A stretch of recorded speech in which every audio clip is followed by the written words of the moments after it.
El Señor advierte del peligro de la destrucción de los bosques. Por Kurt Egenstein. 1975. En la época Meiji, los japoneses talaron sus bosques, las consecuencias fueron las inundaciones catastróficas.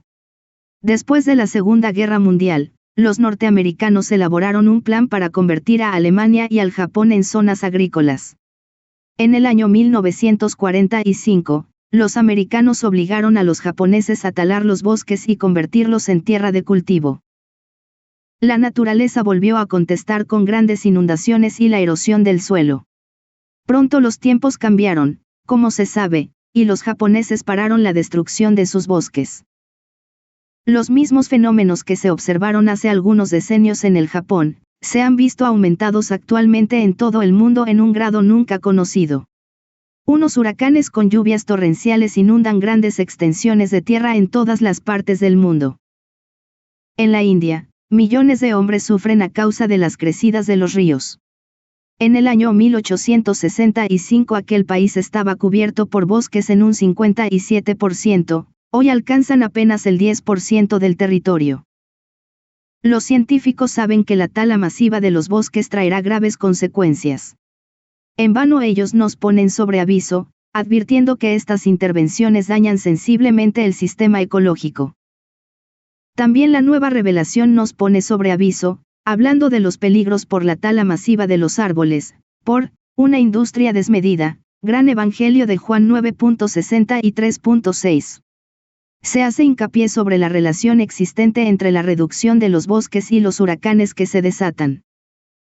Mientras existan bosques en la Tierra en una medida adecuada, no se desatarán sobre la Tierra grandes tormentas elementales, ni aparecerán las diferentes plagas epidémicas. Pero cuando el hombre, en su afán de lucro, atente contra los bosques en la Tierra, entonces la vida se volverá difícil para el hombre, y más difícil donde haya más claros, por la tala, nota del autor, en los bosques. Tenedlo en cuenta, para avisar a los hombres antes de emprender este trabajo desatadamente. Gran Evangelio de Juan 9.63.6. Son necesarios los bosques tupidos, porque tienen muchas finalidades. Gran Evangelio de Juan 8.63.4. De hecho, la flora y la fauna de los bosques representan un sistema altamente sofisticado y muy diversificado, cuya complejidad es poco conocida en vistas a sus efectos climatológicos y de la formación de oxígeno. Pero ni en los países industrializados, ni en los países en vía de desarrollo toman en consideración las consecuencias nefastas de la destrucción de los bosques. A causa del incremento explosivo del número de habitantes en el sur y el sureste de Asia, anualmente se destruyen más de 15 millones de hectáreas de bosques por tala o quema.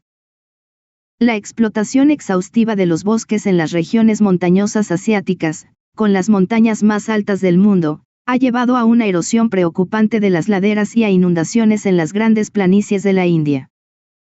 En pocas décadas, grandes extensiones de bosques han sido asesinadas en el Brasil. Desde el 1900 la proporción de bosque bajó del 40 al 5%. Como era de esperar, no tardaron en producirse grandes inundaciones.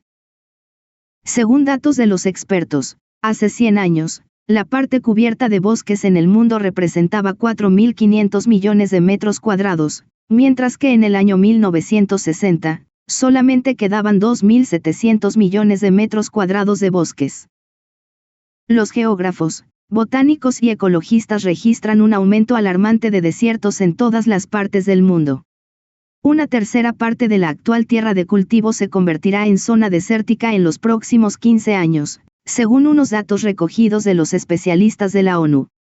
Las regiones consideradas hasta ahora como seguras, como los Estados Unidos y el Canadá, se cuentan ya entre las zonas en peligro. El Señor predijo a través de Jacob Lorber que la deforestación tendría consecuencias. Y gustaréis las amargas consecuencias pronto. Tormentas devastadoras destruirán países enteros.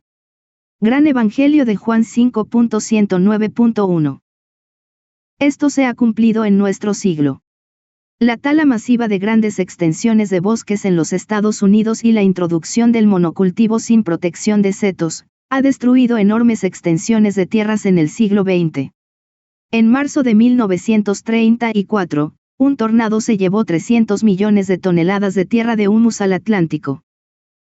En un solo día 160.000 granjeros perdieron sus grandes fincas. El profesor Judkin calcula la extensión total de la zona en unos 120 millones de hectáreas, igual a 1.2 millones de kilómetros cuadrados. Compárese con la República Federal de Alemania, que tiene una extensión de 248.000 kilómetros cuadrados. El autor cita textualmente: en medio de la más rica zona triguera hasta hace pocos años una extensión de la magnitud de Francia y Alemania juntas, se ha convertido en un auténtico desierto, otra de igual tamaño, amenaza en correr el mismo riesgo. 2/3 partes de la extensión de Estados Unidos, son actualmente zona desértica debido a la intervención del hombre. Para frenar la erosión, los Estados Unidos gastan anualmente $1.000 millones. No se cumple así al pie de la letra lo que dijo el señor Al Orber, hace más de un siglo, cuando profetizó: grandes zonas, de una extensión de países enteros, se destruirán, o sea, se convertirán en desiertos. Y las consecuencias serán amargas. Algún día llegará la catástrofe a África.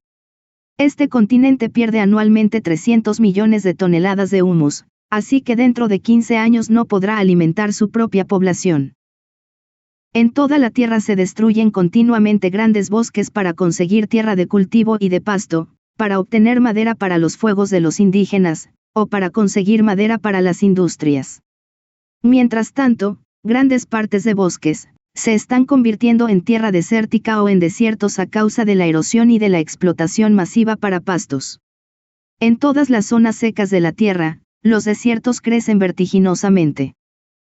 Según los expertos de la Conferencia sobre los Desiertos Mundiales, ya ahora se notan las consecuencias en el clima y en el régimen hidráulico. En Europa, desde hace algún tiempo, se observa la muerte masiva de los abetos. Árboles abietáceos, propio de la alta montaña, de tronco recto y elevado, copa cónica de ramas horizontales y fruto casi cilíndrico. Se desconocen las causas exactas y los posibles remedios. Se cree que los abetos no son capaces ya de recuperarse de las épocas secas, como solían hacer, porque no tienen fuerzas de resistencia en un suelo empobrecido y además contaminado por las lluvias sulfurosas. El dióxido de sulfuro de las industrias cae con la lluvia en las zonas boscosas alejadas, filtrándose la lluvia ácida en la tierra. Los botánicos de los bosques hablan de una catástrofe ecológica hasta ahora desconocida. En vano advierte el Señor en la nueva revelación: enseñad a los hombres a ser sabios, porque si no ellos mismos conjuran sus juicios. Sé que ha de ocurrir, pero no puedo intervenir con mi poder, solamente con mi doctrina. Gran Evangelio de Juan 5.109.7. Tomando en cuenta la contaminación atmosférica, la polución de los ríos, las aguas subterráneas y los mares, así como la tala masiva de los bosques, aparecen preclaras las manifestaciones de Friedrich Georg Junger, tan atacado por los tecnócratas. Todo el ámbito de la técnica es demoníaco y se desarrolla con un poder creciente. La técnica puede ganar en perfección, pero nunca en madurez. La religión y las consideraciones políticas, sociales y económicas no entran en este modo de pensar. La explotación práctica con la que la técnica actúa, encuentra su correspondencia en el pensamiento del técnico. Son cosas muy obscuras que surgen aquí. En todos los países del mundo, los políticos observan las cosas sin intervenir. La meta de la industria y de la agricultura es la producción. El materialismo es la ideología que justifica la técnica y que dirige la industria. La masa no reconoce a dónde nos lleva este comportamiento, y no sopesa la frase antes citada de la nueva revelación. Sé que ha de ocurrir así. Fuente: el profeta Jacob Lorber anuncia las catástrofes venideras y la verdadera cristiandad, por Kurt Egenstein, fecha de publicación original, 1975. Webgert Gutemann.